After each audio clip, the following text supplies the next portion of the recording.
इसमें मुख्यतः जो है नियमों का वर्णन कि वैष्णव को क्या क्या नियम अपनाने चाहिए और कौन से ऐसे कार्य हैं जिसका उसे निषेध है।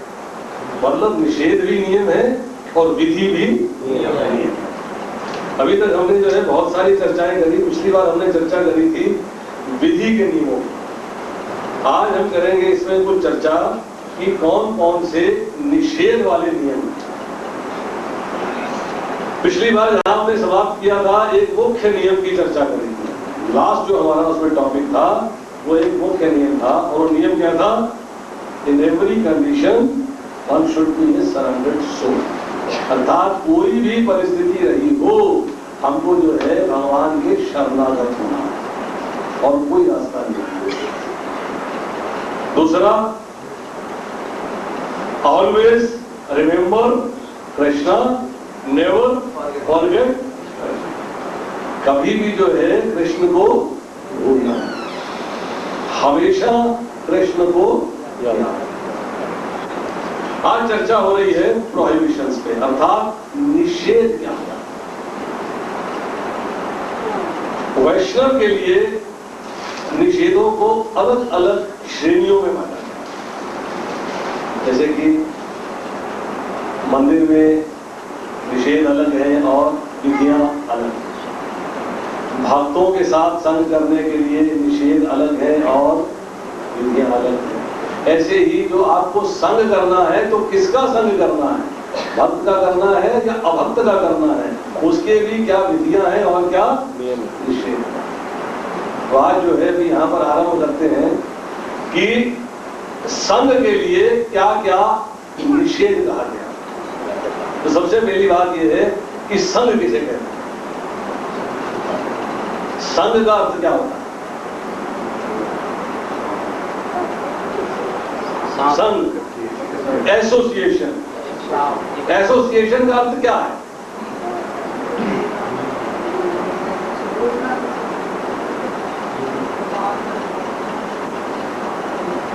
मैं आपका संग कर रहा हूं।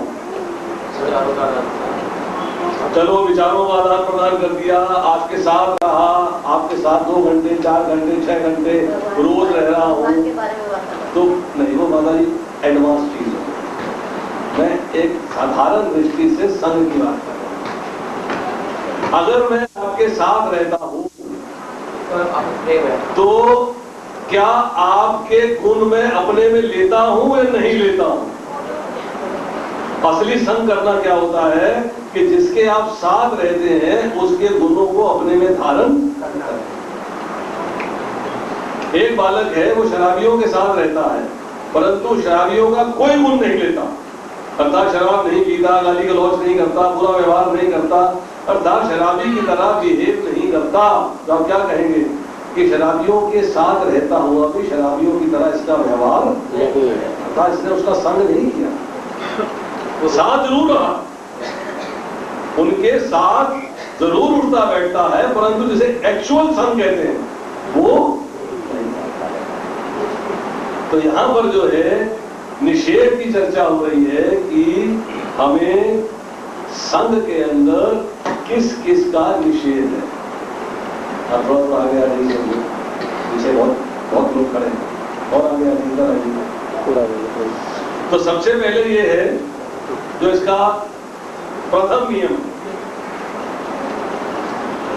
नियम है कि आपको अभक्तों का संग नहीं करना चाहिए।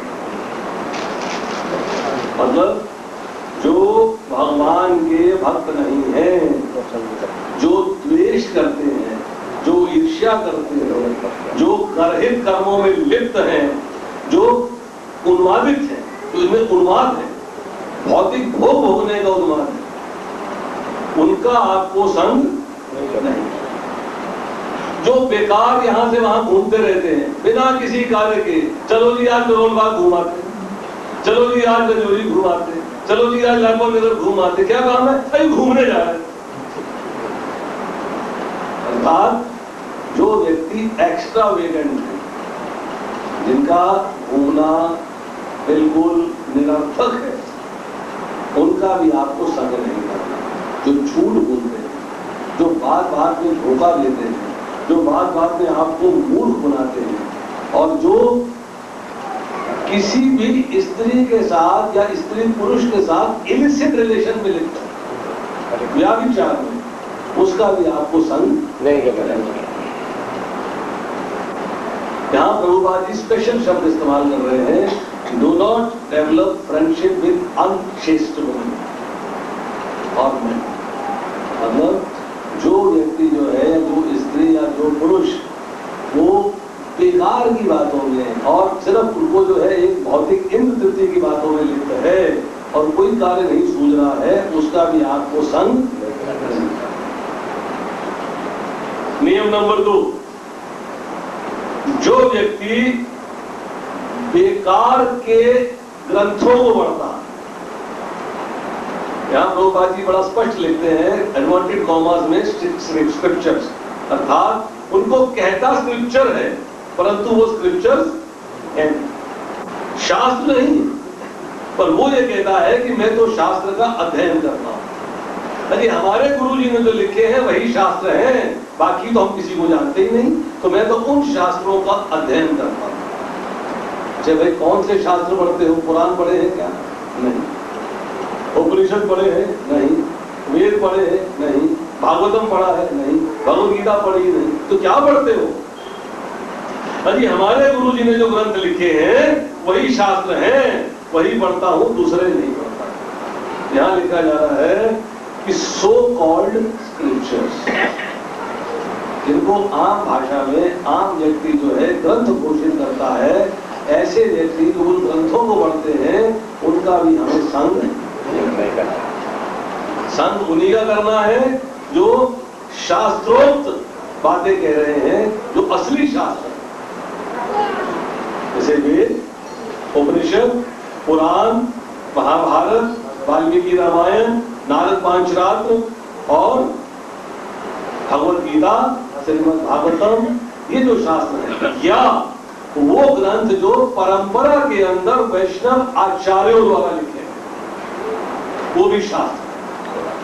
प्रभुपाद जी लिखते हैं कि वैष्णव आचार्यों ने अपने हिसाब से कुछ नहीं लिखा है, जो भगवान की वाणी है उसी की व्याख्या करी है, पर अपनी तरफ से कुछ ऐड नहीं किया है। जो आप भगवद गीता पढ़ते हैं, इसका क्या नाम है?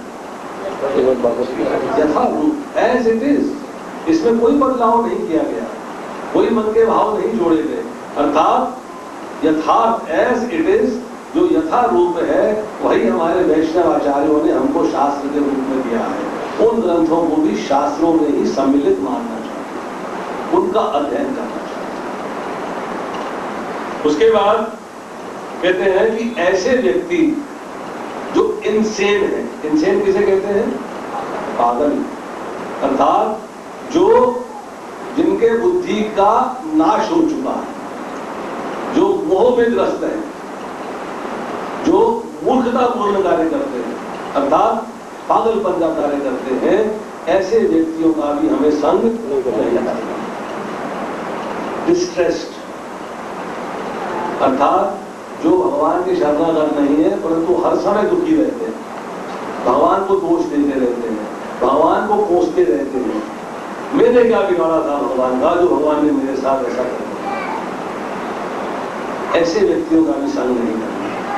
अगली, जो बहुत गंदे रहते हैं, अपवित्र रहते हैं, नहाते नहीं है, मंजन नहीं करते हैं, हाथ नहीं धोते हैं, मतलब अपने शरीर की शुद्धता का भी विचार नहीं करते हैं, उनके लिए कनिंग, कनिंग किसे कहते हैं? धूर्त, जो आपको धोखा देता है, जो बहुत चालाक है, जो कनिंग है, उसका भी हमें संग। और इसके बाद लिखते हैं कि हमें जो गर्हित कर्म कर रहे हैं, या जो ठीक से ज्ञान नहीं दे रहे हैं, या जो शास्त्रों के विरुद्ध ज्ञान दे रहे हैं, जो ज्ञान दे रहे हैं वो शास्त्रों में वर्णित नहीं है, ऐसे व्यक्तियों का भी संग नहीं करना है, उनकी भी शिष्यता ग्रहण नहीं करना, उनकी शेल्टर मतलब उनके शरणागत नहीं होना।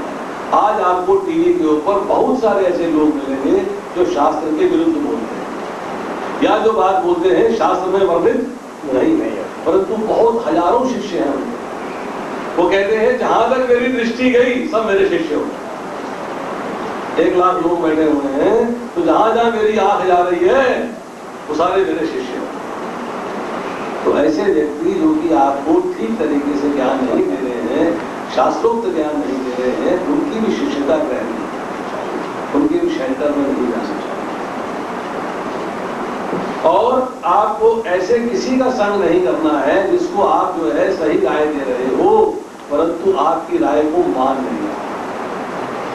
जैसे आपने उसे भगवत गीता का ज्ञान दिया, भागवतम का ज्ञान दिया, भगवान का ज्ञान दिया, परंतु उसने उस ज्ञान को एक्सेप्ट नहीं किया। वो अपनी फिलॉसफी झाड़ रहा है, अपने ही तौर तरीके बता रहा है, तो आप जो है उसको न तो ज्ञान दीजिए, अश्रद्धालु को ज्ञान नहीं, अश्रद्धालु को भगवान की महिमा का वर्णन क्या काउंट होता है? नाम अपराध काउंट होता है। तो उसको भी आपने जो है ऐसे व्यक्तियों का भी जो अश्रद्धालु हैं उनका संग नहीं करना। अब आती है दूसरी बात कि देवता कौन है और हमारे लिए उनके लिए क्या नियम, तो हम उनके लिए किन नियमों का पालन करें, क्या निषेध है उसके, कौन से ऐसे नियम है जिनको निषेध की कैटेगरी में रखा जाएगा परंतु वो नियम देवताओं के प्रति है। सबसे पहली बात, वो देवता कौन है और हमारा उनके प्रति कर्तव्य क्या है।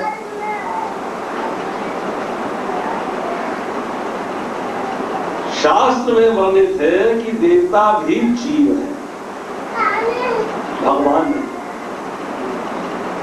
जैसे हम जीव हैं ऐसे ही वो भी जीव है, एक देव योनि कहलाती है। अर्थात जिन व्यक्तियों के पुण्य कर्म बहुत हो जाते हैं, इतने पुण्य कर्म हो जाते हैं कि उन्हें स्वर्ग लोक में वास मिलता है, तो वो देवताओं की श्रेणी में है।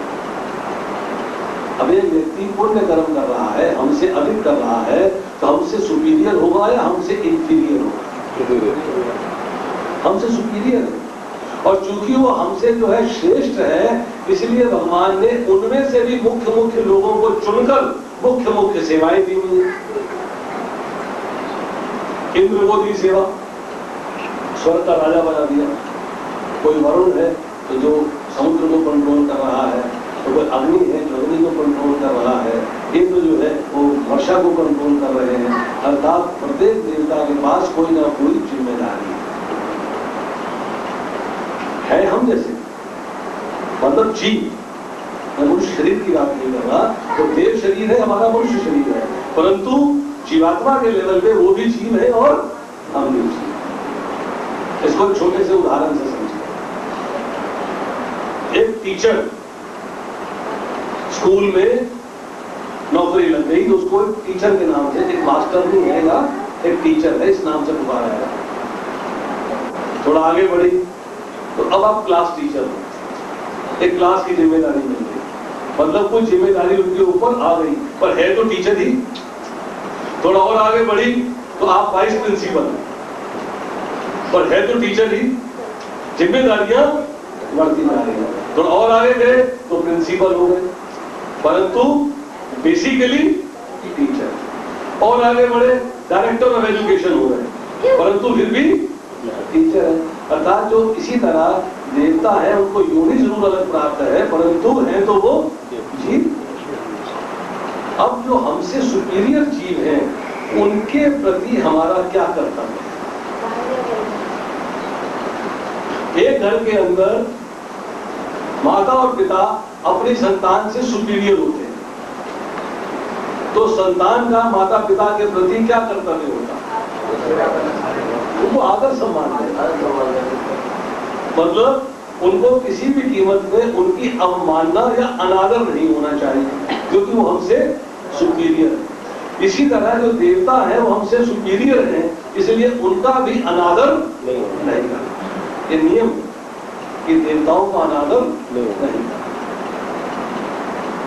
नंबर 2, अगर जो है हम भगवान के समक्ष बैठे हुए हैं, मंदिर में बैठे हुए हैं, ठाकुर जी के सामने बैठे हुए हैं, तो उनके सामने भी हमको देवताओं का अपमान, उनको उचित मान और सम्मान देना। सम्मान देना है। भक्ति किसकी करनी है? भगवान। दूसरे उदाहरण दे समझिए। एक लड़की का विवाह होता है, वो अपने ससुराल चली गई। वंशावली के अंदर उसके जेठ भी हैं, उसकी जेठानियां भी हैं, देवर भी है, देवरानियां भी है, ननद भी है, उसके हस्बैंड भी हैं, बाकी लोग भी हैं, चाचा है उसके हस्बैंड के, चाचियां हैं हस्बैंड की, बुआ है, फूफा, सभी लोग हैं। परंतु सब किसके अंश हैं? घर के पुरुष। पेडिग्री में टॉप पे एक व्यक्ति है, एक पेयर है, कपल है, उससे सबकी उत्पत्ति हुई है। इसी तरह टॉप पे भगवान है, उनसे सबकी उत्पत्ति हुई, वंश एक। परंतु वो स्त्री जो है समर्पण किसे करती है? सरेंडर किसे करती है?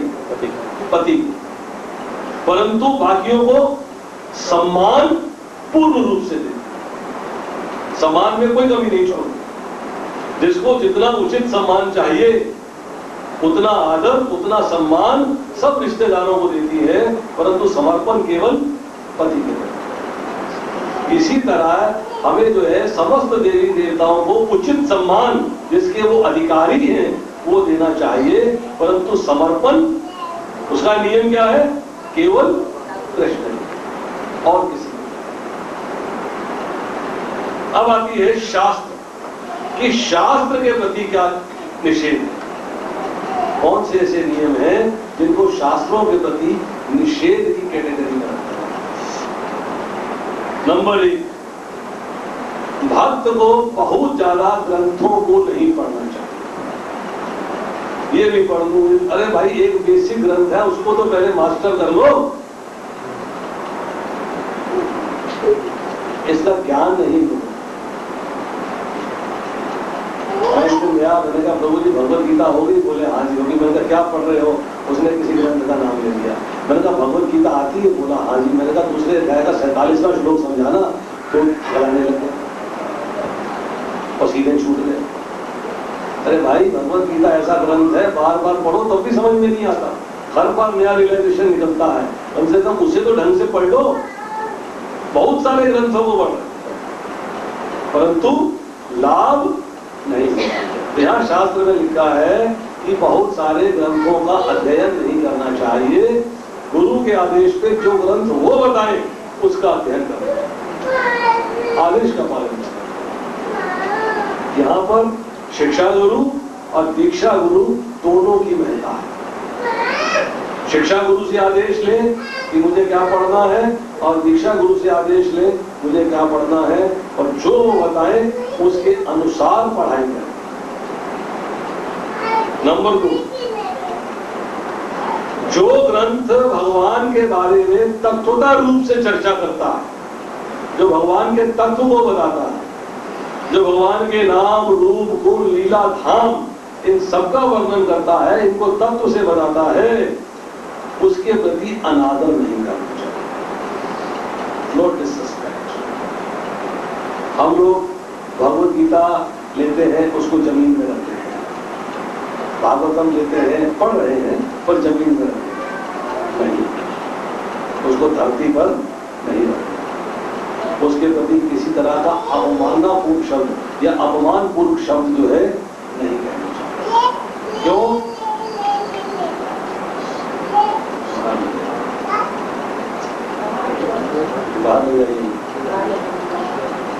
हमें जो है किसी ग्रंथ के प्रति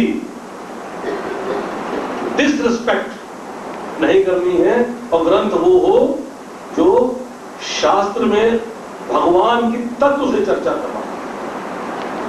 We have to respect that. इसके बाद हमें कोई भी ऐसे ग्रंथ के बारे में चर्चा नहीं करनी है, या उसे इंट्रोड्यूस नहीं करना है, या उसके बारे में लोगों को नहीं बताना है इसके अंदर भगवान की चर्चा नहीं की, या भगवान के ऊपर दोष दृष्टि रखती है, या भगवान के ऊपर श्रद्धा नहीं। ऐसा कोई भी हमें जो है ग्रंथ के बारे में नहीं आप ये भी पढ़ लो, इसमें भी कुछ लिखा है, मेरे गुरुजी ने बताया है, इसको भी पढ़ लो, और हमने उसको पढ़ना शुरू कर दिया तो पता लगा जितना हमने भक्ति में प्रोग्रेस किया था उस एक ग्रंथ ने जीरो कर दिया, उल्टे रास्ते चले, प्लस में जा रहे थे माइनस में। क्यों? उसने हमारी बुद्धि। इसके बाद हमें किसी ग्रंथ के रिसाइटेशन से भगवद गीता या भागवतम या चैतन्य चरितामृत या वेद या पुराण, उससे अपनी आजीविका नहीं कमानी चाहिए, ये नियम। उससे हमें जो है जीवन यापन नहीं करना चाहिए, उनको जीवन यापन का साधन नहीं बनाना चाहिए, इस नियम का पालन। तब आइए भक्ति के प्रति क्या क्या निषेध है।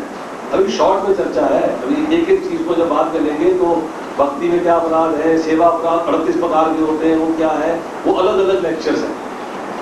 अभी जो है सिर्फ मोटी मोटी बातें, मुख्य मुख्य बातें बताई जा रही हैं। भगवान से कनेक्टेड जो भी चीज है, चाहे वो करताल है, चाहे मृदंग है, चाहे वो झांझ है, चाहे भगवद गीता है, चाहे वो आसन है, कोई भी ऐसी वस्तु जो है जो भगवान से कनेक्टेड है, तभी हमें उसे लांघना नहीं चाहिए। उसके ऊपर क्रॉस करके चले गए या छलांग मारने चले गए या काट के चले गए, हमको उसको लांघना नहीं। हमें अपने माथे के ऊपर जो हॉरिजेंटल 3 तिलक होते हैं, हम तो तिलक इस्तेमाल कर रहे हैं, वो डिफरेंट है। उस तिलक के अंदर क्या क्या है, तिलक कैसे लगाना है, कैसे करना है, उसकी एक सेपरेट लेक्चर में चर्चा करेंगे। परंतु जो 3 तिलक इस तरह लगा लेते हैं सीधे तौर पे, हमें उन तिलक का प्रयोग नहीं। वो किसके लिए होता है? वो शिवाई से शिव जी के लिए तिलक नहीं होता। जो शिव जी के भक्त हैं वो उस तिलक को यूज करते हैं, जो वैष्णव भक्त हैं वो उस तिलक को इस्तेमाल नहीं करते। और इसके बाद कहा गया है कि किसी को भी बहुत ही महंगे और बहुत ही ऑपुलेंट मठ या मंदिर बनाने के प्रति उत्साहित नहीं होना चाहिए। अब आप कहेंगे कि कॉन्ट्राडिक्टरी है, हमें तो सिखाया जाता है कि मंदिर बहुत बढ़िया हो। क्यों?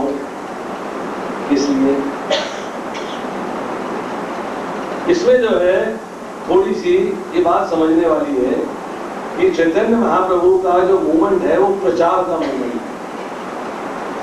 तो आज के युग के अंदर जो इतना ऑपुलेंस आ रही है भौतिक संसार के अंदर, जब तक आप जो है उससे बढ़िया ऑपुलेंस भगवान की नहीं दिखाएंगे तो लोग उसके प्रति आकृष्ट नहीं। इसीलिए जो है हमारे जो आचार्य हैं, जो हमारे जीपीसी के लोग हैं, गुरुजन हैं, वो मंदिर को बहुत ही भव्य और बहुत ही सुंदर बनाते हैं। तो प्रभुपाद जी ने कहा है कि तुम पेड़ के नीचे प्रचार करोगे तो 5 आदमी सुनने आएंगे, परंतु किसी बढ़िया मंदिर में प्रचार करोगे तो 5000 सुनने आएंगे, ज्यादा लोग आएंगे। ये जो चर्चाएं हो रही है ये शास्त्र के अनुसार हो रही है, उस युग के अनुसार हो रही है जिस युग के अंदर इन ग्रंथों को लिखा गया। उन दिनों में जो है भव्य मंदिर बनाने की प्रथा नहीं थी, परंतु आज जो हम कलयुग के जिस युग में रह रहे हैं इसके अंदर जो है भव्य मंदिर के बगैर गुजारा, क्योंकि प्रचार करना है तो आपको लोगों को एक अच्छा अट्रैक्टिव टेम्पल देना पड़ेगा जिससे लोग उसमें आए और आपसे जुड़ जाए, आपसे आकर्षित हो, मंदिर से आकर्षित हो, मंदिर की भव्यता से आकर्षित हो, और फिर जो है वो कहें बार बार आने को मन करता है, वहां चले, उस मंदिर में बार बार जाने को मन करता है। तो इसलिए जो है ये जो नियम है किसी किसी जगह पे आज भी लागू है। जैसे कि छोटा गांव है, वहां पे अगर आप जो है भव्य मंदिर बना दोगे तो आपके पास ना तो आने वाले लोग होंगे और ना ही चलाने के लिए फाइनेंस होगा। तो वहां पर किसी को बड़े मंदिर के लिए उत्साहित नहीं होना चाहिए। परंतु जो बहुत बड़ी मेट्रो सिटीज हैं, बड़े बड़े शहर हैं, उसके अंदर जो है महाराज कहते हैं जब तक बड़ा मंदिर नहीं होगा हम लोग प्रचार ही नहीं कर पाएंगे। ये थोड़ा सा कई बार सुनने में कॉन्ट्रोवर्शियल लगता है, परंतु जो बात शास्त्र में कही जा रही है वो ठीक है। समय, परिस्थिति और स्थान, इन तीनों के अनुसार जो है थोड़े से बदलाव करने का। अब आती है प्रसादम के संबंधित क्या निषेध है। प्रसादम से कनेक्टेड क्या निषेध। नंबर 1, जब भी आप प्रसादम ग्रहण करें तो उसकी प्लेट को अपनी जंघा पे नहीं रखें। हम लोग क्या करते हैं, कुर्सी में बैठे हैं, यहाँ प्लेट रखते हैं।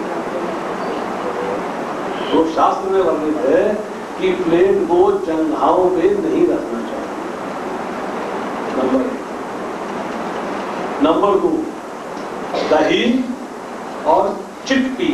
चिक्की किसे कहते हैं?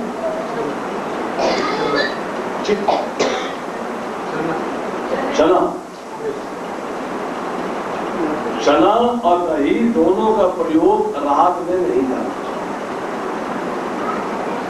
यहां पर जो है प्रभुपाद ने स्पष्ट किया है दही के बारे में, परंतु चिक्की के बारे में यहाँ उल्लेख मिल रहा है कि हम ज्यादा श्योर नहीं है, परंतु इसके लिए अब आपको थोड़ा सा सावधान होना पड़ेगा कि चिकपीस को हम लोग रात में प्रयोग नहीं करते, क्योंकि भारी होता है, सुबह उठने में कष्ट होता है।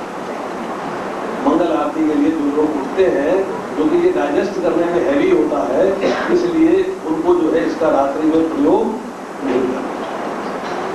कंट्रोवर्शियल है, प्रभुपाद ने सिर्फ दही के बारे में बोला है, परंतु जो बाकी वैष्णवाचार्य उनके बाद हुए हैं उन्होंने इसके लिए भी मना किया है कि रात्रि के अंदर अगर लेते हैं तो सवेरे मंगल आरती में उठने में परेशानी होती है, क्योंकि इसको बॉडी के अंदर हजम करना जो है दिक्कत होती है, क्योंकि हैवी स्टफ।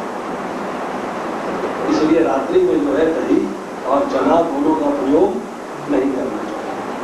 नंबर 3, कई लोग जो है जब खा रहे होते हैं तो थूक देते हैं।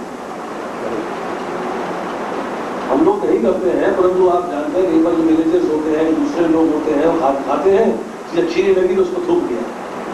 यहाँ लिखा जा रहा है कि जब आप जो है प्रसाद ग्रहण कर रहे हैं तब आपको थूकना नहीं।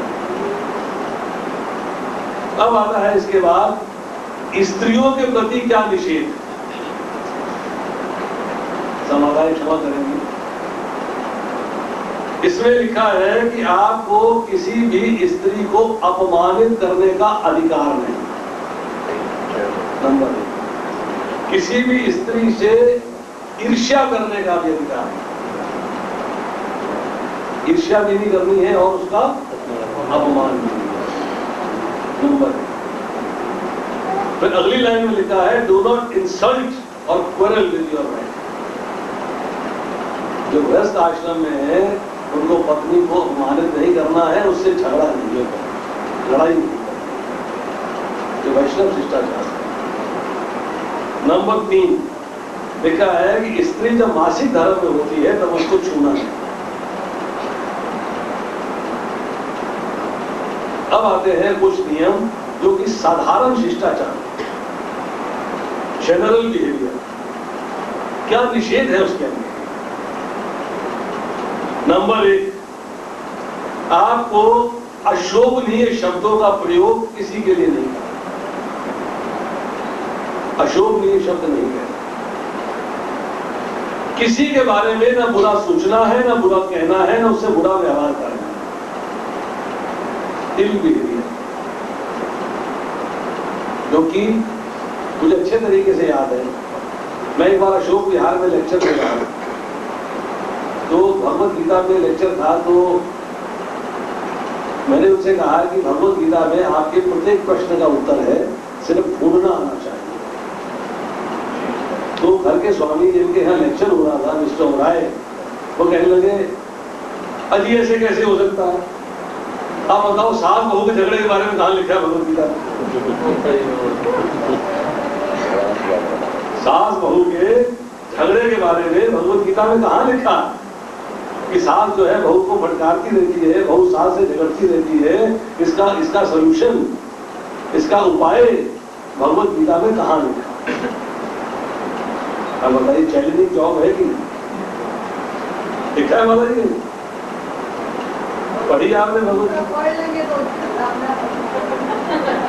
माता जी गीता लोगों ने 10-10 बार पढ़ी है, झगड़े आज तक नहीं खत्म। नहीं पढ़ी है तो पढ़ी है, पढ़ी नहीं। तो भगवत गीता जो है वो अड़ा वाला अड़ा नहीं, अड़ा है, पढ़ी है, साइड में पढ़ी है, पढ़ी है। तो अगर हम देखें तो हमें जो है किसी के प्रति भी कोई भी दुर्व्यवहार या शोभनीय शब्द नहीं कहने चाहिए। तो इसका भी उत्तर भगवत गीता में दिया होगा।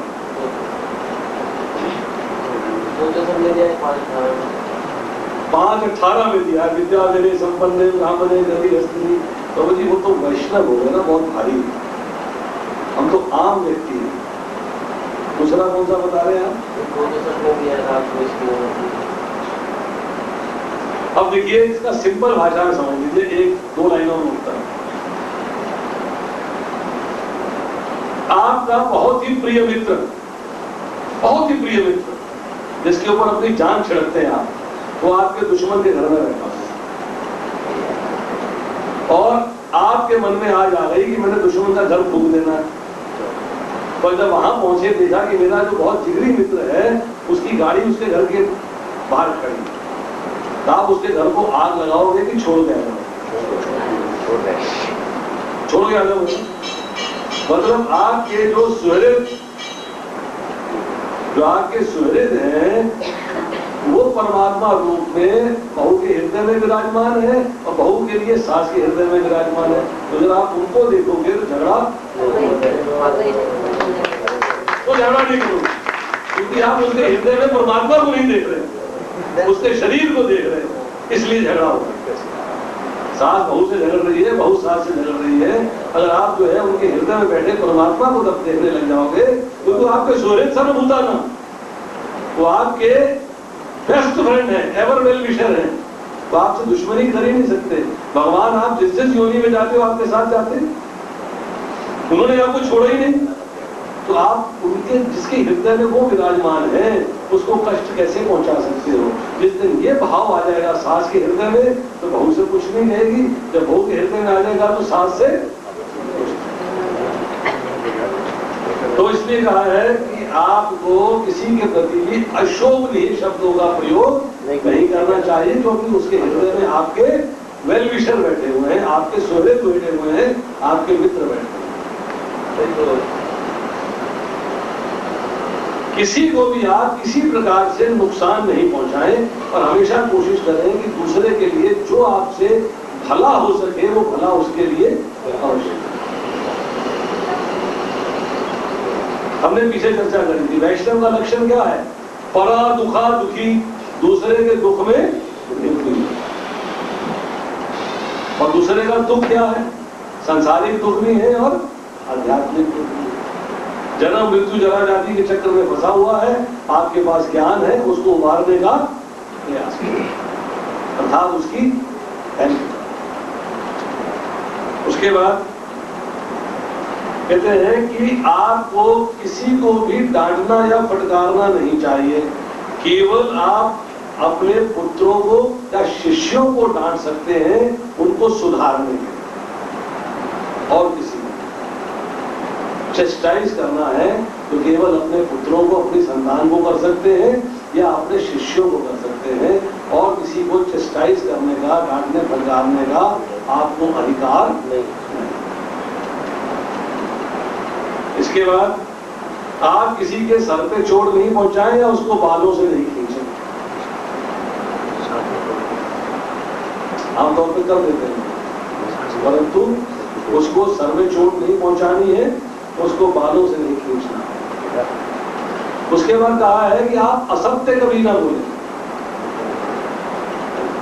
अगर वो असत्य जो है बड़ा मीठा लग रहा है तब भी नहीं बोले। नहीं यहाँ झूठ बोलूंगा ना तो बड़ा फायदा हो जाएगा, नहीं, झूठ नहीं बोलूंगा। प्लेजेंट भी हो, मधुर भी हो, तब भी झूठ नहीं बोलना, सत्य का प्रयोग करना। कुछ चुराना नहीं है, कभी भी अकेले सफर नहीं करना। तो जब अकेले सफर करेंगे तो आपका मन भटक सकता है, आप गलत मार्ग पे जा सकते हैं, आप भौतिक भोगों के प्रति आकृष्ट हो सकते हैं, आप वो माया अपने जाल में समझा सकते हैं। इसलिए प्रभुपाद जी ने नियम बताया कि जब भी कभी जाना हो, किसी के घर जाना हो, प्रचार करने भी जाना हो, तो 2 लोगों को एक साथ जाना चाहिए। कभी भी एक व्यक्ति अकेला नहीं, always a couple, two people, अकेला करके। उसके बाद आपको छींकना है या खांसना है तो मुंह के आगे हमेशा हाथ रखना चाहिए या रुमाल रखना चाहिए। कभी भी जोर से नहीं हंसना चाहिए, कभी भी जोर से हवा नहीं निकालनी चाहिए, और कभी भी जो है सड़क के ऊपर आपको मूत्र या पखाना जो है उसको नहीं डालना चाहिए। जरूर किसी भी नग्न स्त्री या नग्न पुरुष को नहीं देखना चाहिए, और जल में भी आपको कभी थूकना नहीं चाहिए। तो आजकल तो ऐसा साधन नहीं है, लेकिन नदी में जाते हैं तो थूक लेते हैं। नहीं, यहाँ प्रभुपाद जी लिखते हैं कि आज भी जो है बहुत सारे लोग जो है वो तालाब से या नदी से या झरने से या झील से पानी यूज करते हैं पीने के। इसलिए आपकी किसी प्रकार की गंदगी जो है उसके अंदर नहीं होनी चाहिए। जो आपकी भौतिक वस्तुओं के साथ दूसरों के साथ व्यवहार है उसको इग्नोर करना चाहिए, उसको नहीं रखना चाहिए। दूसरों से व्यवहार करें, कोशिश करें कि आध्यात्मिक व्यवहार, या जो कार्य जो है दूसरों के साथ कर रहे हैं तो कृष्ण के प्रति होना चाहिए, भोग विलास के प्रति, अपनी इंद्र वृत्ति के प्रति नहीं होना चाहिए।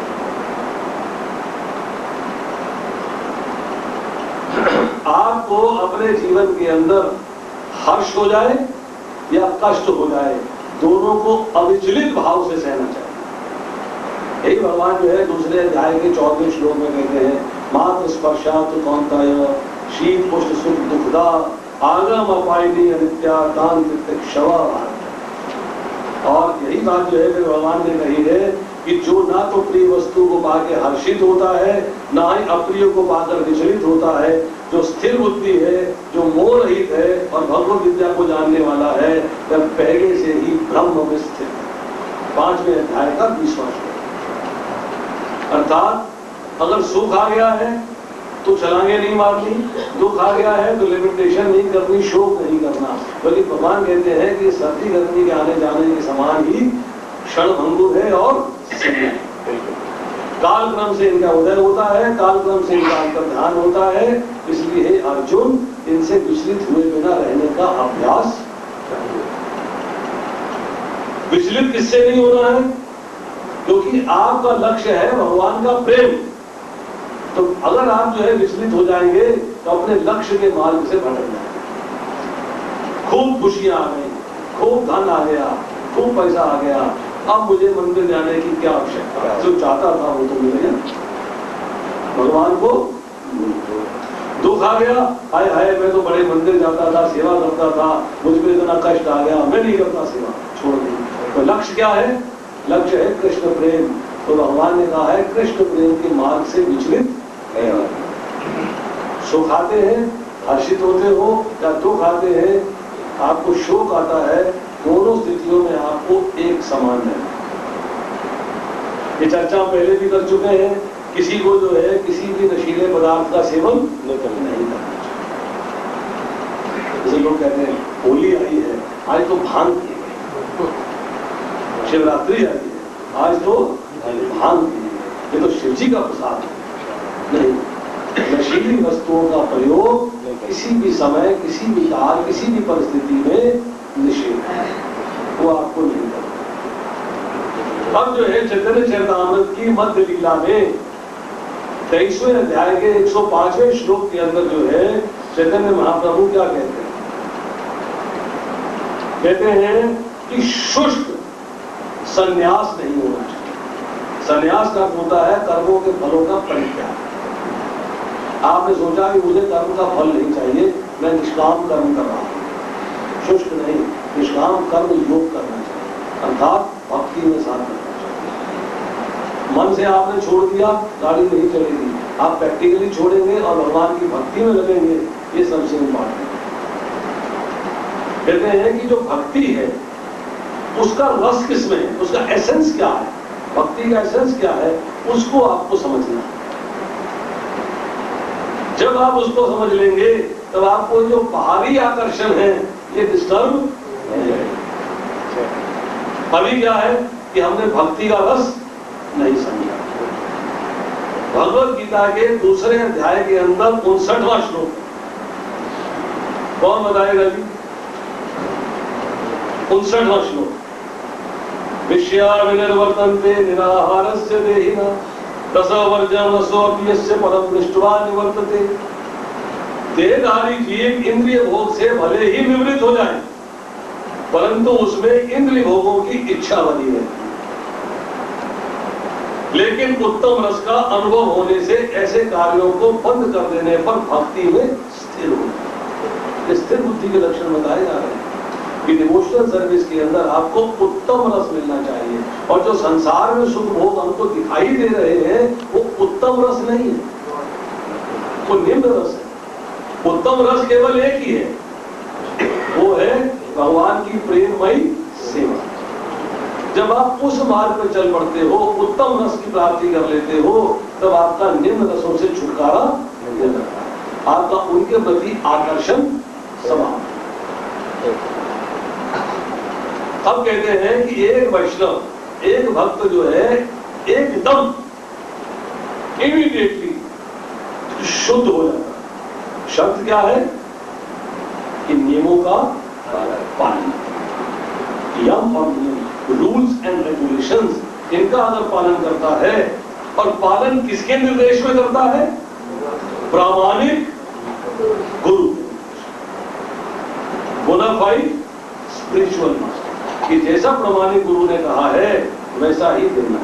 परंतु यहाँ पर एक बात प्रभुपाद जी लिखते हैं, नोट करने वाली है, कि हम लोग कई बार कहते हैं अरे मेरा मित्र जो है वो अमेरिका से आया था, वो तो नियम का पालन नहीं करता, मुझसे कहते हो नियमों का पालन करना, या जिन नियमों का वो पालन करता है उनका मैं नहीं करता, हमारे गुरु ने बताया ही नहीं। तो उसमें जो है दोष दृष्टि नहीं रखनी है, क्योंकि गुरु जो है ये देखते हैं कि नियम जो है वो किस देश में, किस काल में, किस परिस्थिति में, इस समय के अंदर जो है कहाँ कितने आवश्यक है, उसी के अनुसार आपको निर्देश दें। प्रत्येक व्यक्ति के लिए नियम अलग हो सकते हैं। अगर मेरे लिए प्रचार करने का नियम है, मेरे लिए यहाँ बैठकर आपको समझाने का नियम है, तो इनके लिए मृदंग बजाने का नियम, ये नहीं बोल सकते, ये मृदंग बजाएंगे। मैं बोल सकता हूं, मुझसे बोला तुम्हें मृदंग नहीं बजानी आती? नहीं महाराज मुझे नहीं आती। Okay, no problem. तो मेरे लिए अलग नियम है और दूसरे के लिए अलग नियम।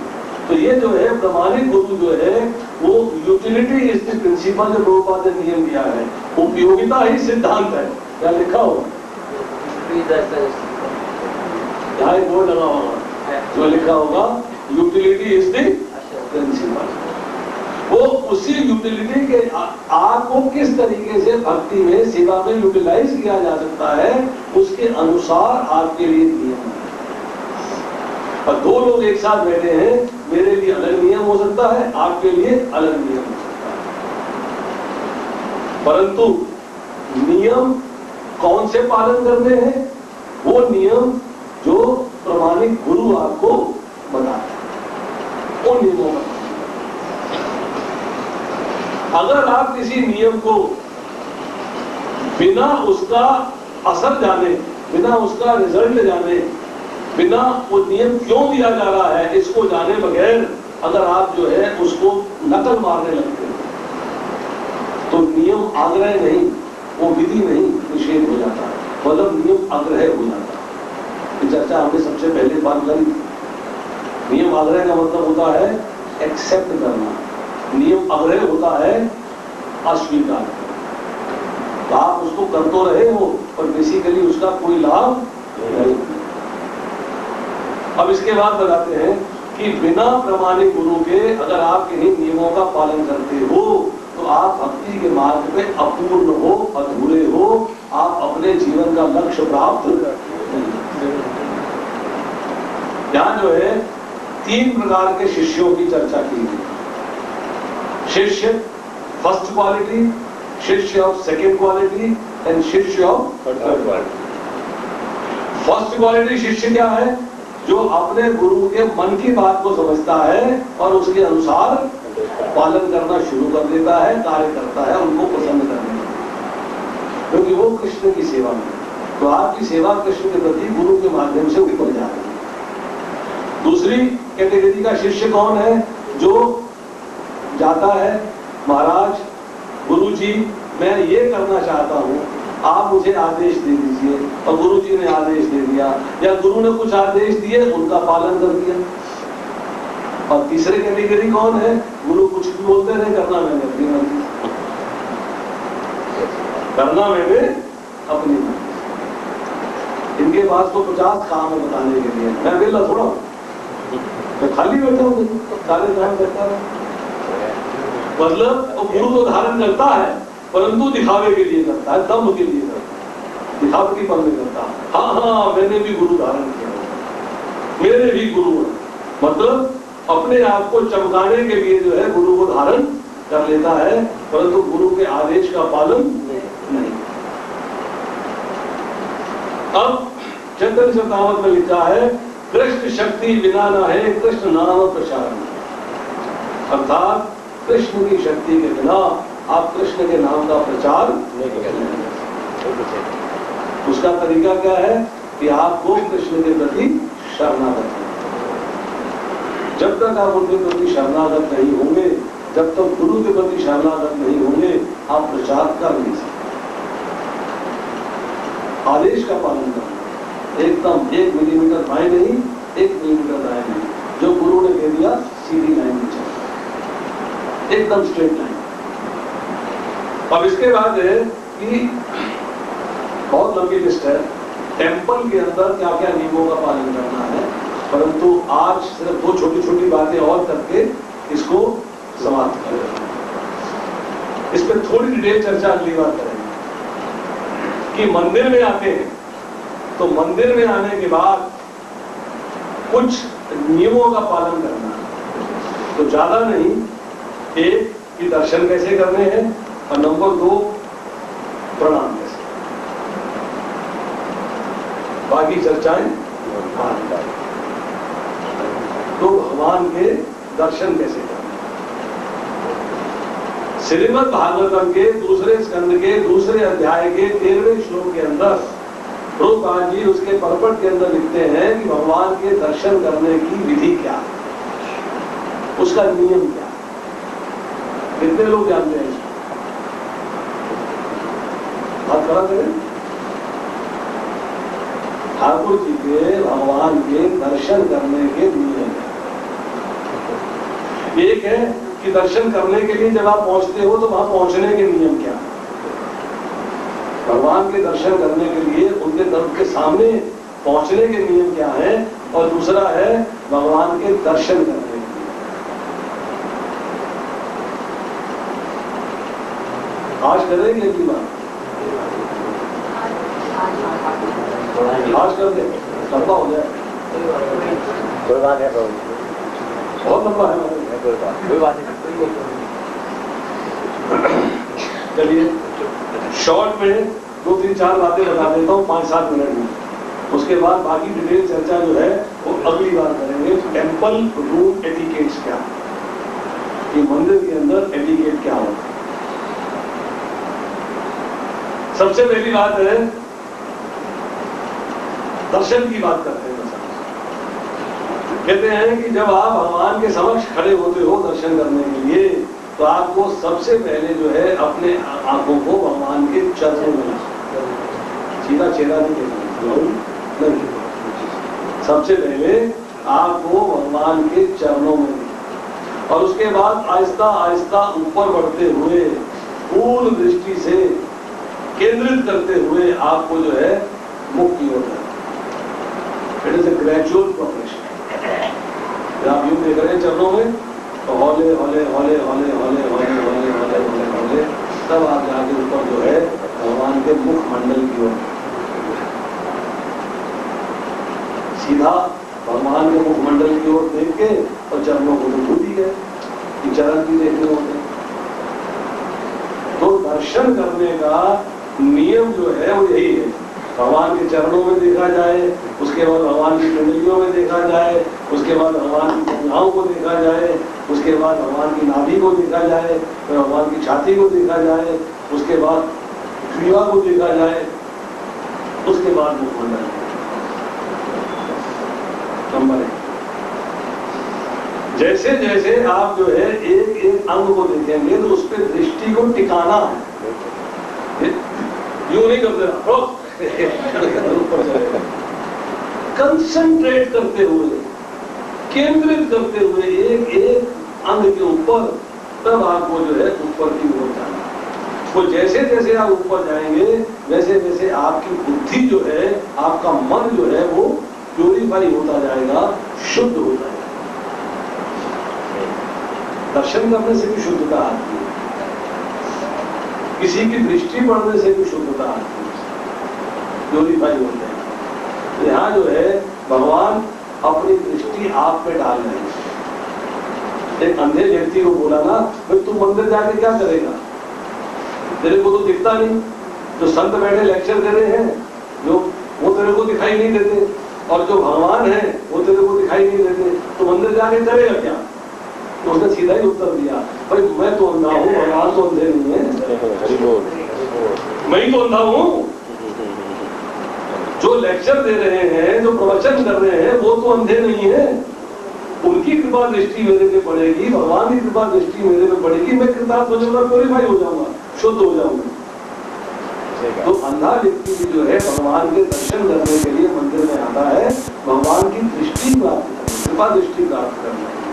उसको भगवान न दिखाई दे तो प्राप्त नहीं, परंतु भगवान उसको देख रहे हैं। हमको जो भगवान को देखना है तो उसका एक नियम बनाया हुआ है, उसी नियम के अनुसार चलना। नंबर 2, सेवा करते हैं भगवान की, तो उसके प्रति क्या नियम? अभी डिटेल चर्चा नहीं कर रहा।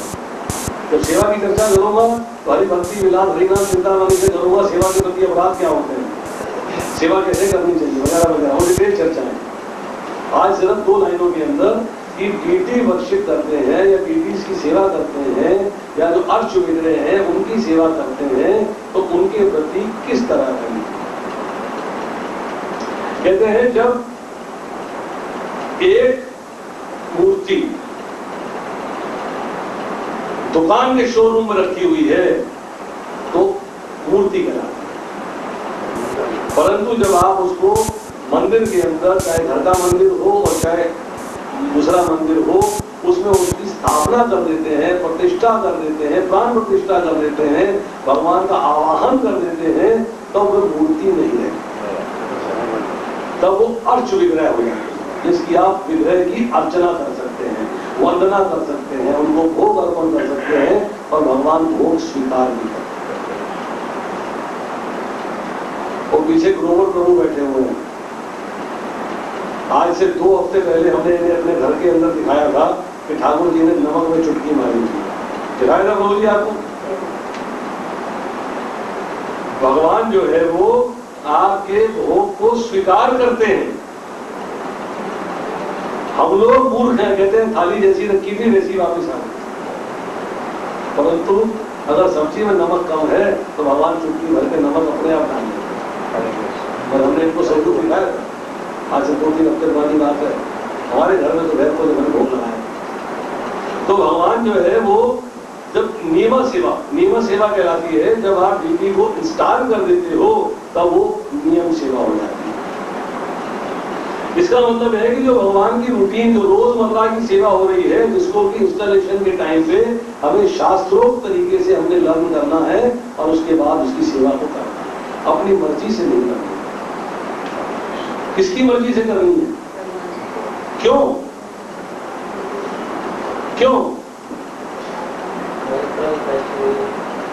आप लड़की का विवाह करती हैं, 500 आपने जो है रिश्तेदार बुलाए, आप लड़के वालों से पूछती हैं, बताओ जी कैसी सेवा चाहिए? तो कहेंगे जी हमारे सब बारातियों की बड़ी अच्छी खातिर करते ना, और कुछ नहीं चाहिए।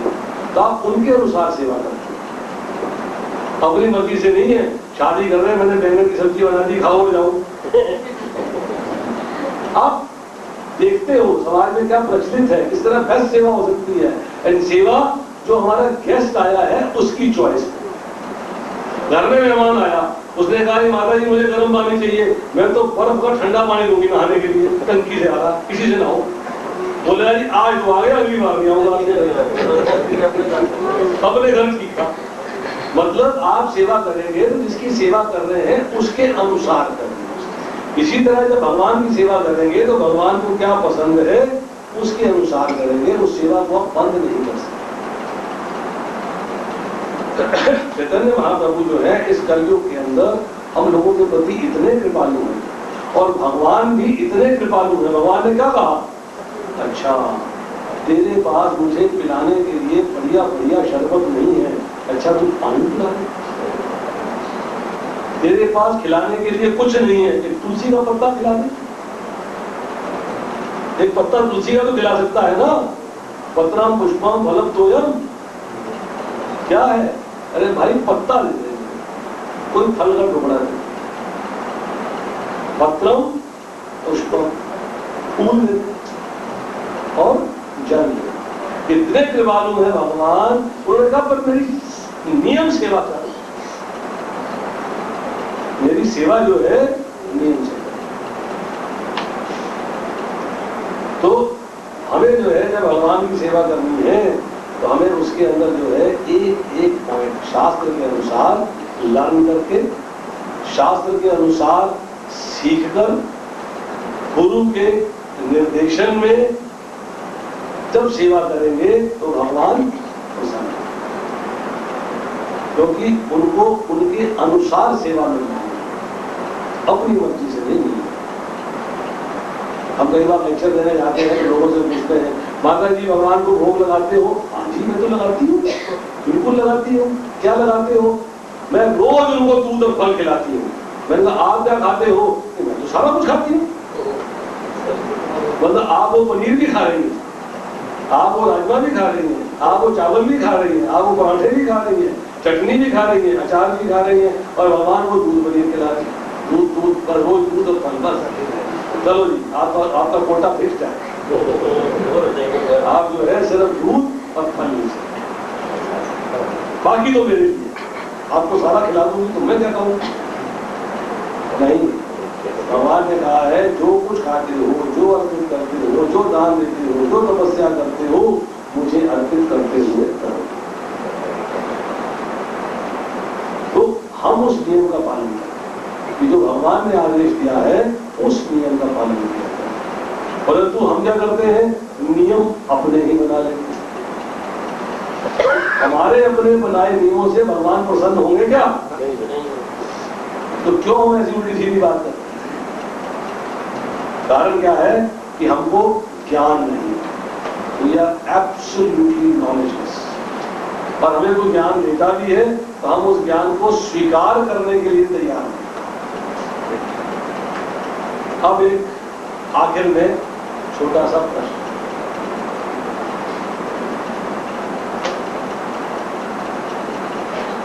जो आज के लेक्चर का पार्ट भी है, आगे इस पर बहुत चर्चा होगी और थोड़ा अलग भी है। एक प्रश्न आया था पिछली बार कि पाप और अपराध में क्या भेद है? यही प्रश्न है माता जी, कौन बताना चाहेगा कि पाप किसे कहते हैं और अपराध किसे कहते हैं? बताइए। पाप और अपराध कर्मी भाषा में किसे कहते हैं और आध्यात्मिक भाषा में किसे?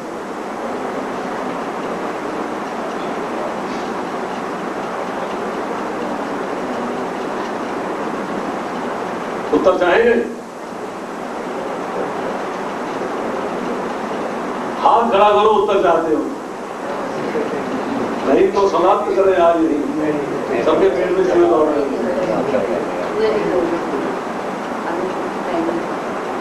बंद तुम नहीं प्रभु नहीं। आप बताइए। 2-3 मिनट की बात है, आपका ज्यादा समय नहीं। देखिए कर्म को 3 प्रकार का माना गया है। टेक्निकली देखेंगे तो कर्मों के डिवीजन कई तरीके से हो सकते हैं, पर हम जो हम भगवद गीता के अंदर 14वें अध्याय में पढ़ रहे हैं, उसके अनुसार कर्मों के 3 डिवीजन हैं। एक सकाम कर्म, जिसको कर्म के नाम से पुकारा गया है, दूसरा विकर्म और तीसरा अकर्म।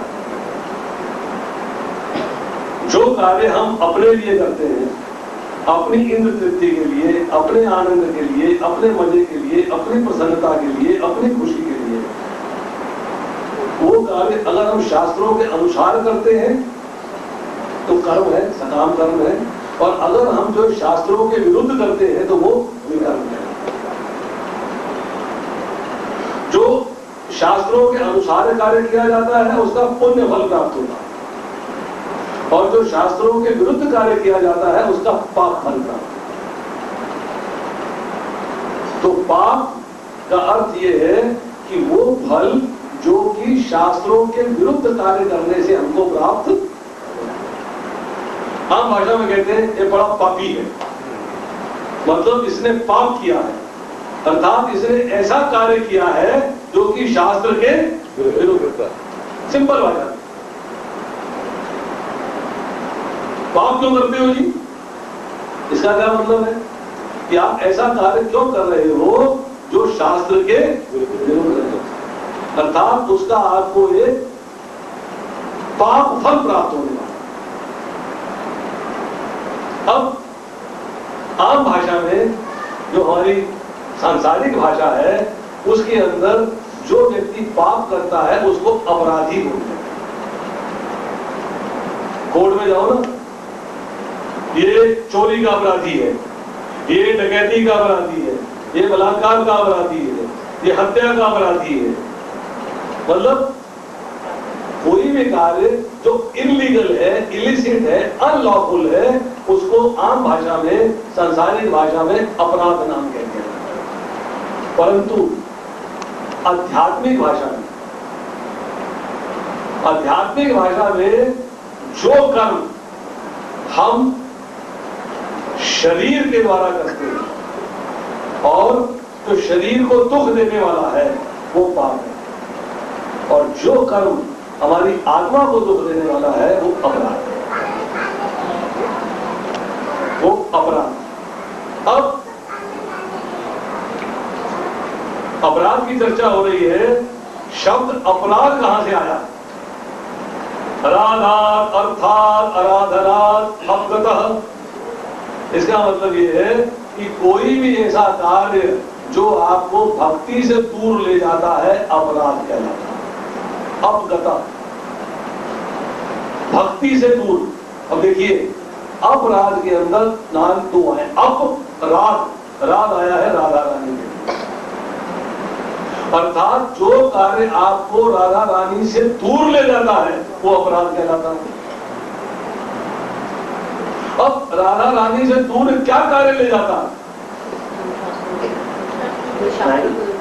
देखिए, राधा रानी के बिना आप भगवान को प्राप्त नहीं कर सकते। टेक्निकली हम लोग जो है राधा दास्यम है, राधा जी की दास्यता। हरे कृष्ण कृष्ण कृष्ण हरे हरे, हरे राम राम राम हरे हरे। हे राधा रानी, कृपया मुझे भगवान कृष्ण की सेवा में, अर्थात हम जो है राधा जी के प्रति हमारा दास्य भाव है। तो अगर कोई कार्य हमको राधा जी के विपरीत ले जाता है, राधा जी से दूर ले जाता है, तो वो अपराध कहलाता है। अब राधा जी जो है उनके प्रति हमको दास्य भाव में लगाने के लिए कौन हेल्प करता है? वैष्णव, भक्त। तो अर्थात कोई भी कार्य जो भक्तों के विरुद्ध हो जाता है, कोई ऐसा कार्य जो भक्तों के विरुद्ध हो जाता है, इसका मतलब है वो कार्य राधा रानी के विरुद्ध हो रहा, और चूंकि वो कार्य राधा रानी के विरुद्ध है इसलिए वो अपराध है। इसलिए हम कहते हैं अपराध, वैष्णव अपराध। अब दूसरी बात आई कि एक व्यक्ति जब भक्ति में आ गया है तो उसके पाप समाप्त। भक्ति में आने का मतलब है भक्ति में प्रोग्रेस करना। 4थे अध्याय के 37वें श्लोक में जो है भगवान कहते हैं, जैसे प्रज्वलित अग्नि ईंधन को भस्म कर देती है, उसी तरह हे अर्जुन ज्ञान रूपी अग्नि भौतिक कर्मों के समस्त फलों को जला डालती है। शास्त्र चाहे आप पुण्य का कार्य करो चाहे आप विकर्म करो, दोनों को पाप कहता है। क्यों? क्यों आपको बंधन में बांधता है। प्रारब्ध, अप्रारब्ध, कूट और बीज, ये चारों चीजें आपको जो है बार बार योनियों में भोगने को मजबूर करती है। इसीलिए जो है ये चारों जो है इनको पाप कहा है। फल किसी भी प्रकार का हो जिसको भोगने के लिए शरीर चाहिए, उसको अल्टीमेटली फाइनली पाप के नाम से ही पुकारा गया है। हालांकि डिवीजन उसकी पुण्य और पाप दो विभागों में किया है। तो यहाँ जो है कहते हैं जो व्यक्ति भक्ति में प्रोग्रेस कर गया है, जब उसको ज्ञान आ गया है कि मुझे क्या करना है और क्या नहीं करना है, तब उसकी जो है भौतिक कर्म फलों की समाप्ति हो जाती है। अर्थात अब चाहे पुण्य थे चाहे पाप थे, समाप्त हो चुके हैं। अब अगर भक्ति में आने के बाद वो भक्त के प्रति कोई अपराध कर देता है, इसका मतलब है कि जो उसने कार्य भक्त के विरुद्ध किया है अब वो अपराध है, क्योंकि वो कार्य उसको राधा जी के दास्य भाव से, राधा जी की सेवा से दूर ले जाएगा। इसीलिए जो शब्द इस्तेमाल हुआ है राधात अर्थात आराधनात अवगतः, अर्थात वो आपको जो है राधा जी की सेवा से दूर ले जाने वाले सारे कार्य अपराध कहलाते हैं। पाप वो कार्य है जो आप अपने शरीर के यापन के लिए शास्त्र के विरुद्ध करते हैं, जिसका फल भोगने के लिए आपको फिर शरीर धारण करना। परंतु अपराध की क्षमा नहीं हो सकती, क्योंकि जब तक आप उस भक्त के पास जाके उससे क्षमा नहीं मांगेंगे और वो भक्त आपको क्षमा नहीं करेगा, तब तक उस अपराध की क्षमा नहीं हो सकती। पर पाप की क्षमा भक्ति में आगे लगने के बाद हो जाए, पाप आपके समाप्त हो जाएंगे, परंतु अपराध समाप्त नहीं होंगे। अपराध समाप्त तभी होंगे जब आप जिसके अपराधी हो उससे क्षमा नहीं मांगते और वो आपको क्षमा नहीं करता। चैतन्य महाप्रभु की माता शशि देवी ने किसके प्रति अपराध किया था? अद्वैताचार्य ने। तो चैतन्य महाप्रभु ने क्या कहा कि इस अपराध से क्षमा प्राप्त करने के लिए आपको अद्वैताचार्य से ही क्षमा मांगनी पड़ेगी। दुर्वासा मुनि ने किसके प्रति अपराध किया? अम्बरीश महाराज को, और उनको अम्बरीश महाराज के पास जाकर ही क्षमा। जो आम भाषा के शब्द हैं उनको आध्यात्मिक जो हमारी जो भक्ति की भाषा है उनमें मीनिंग फर्क है।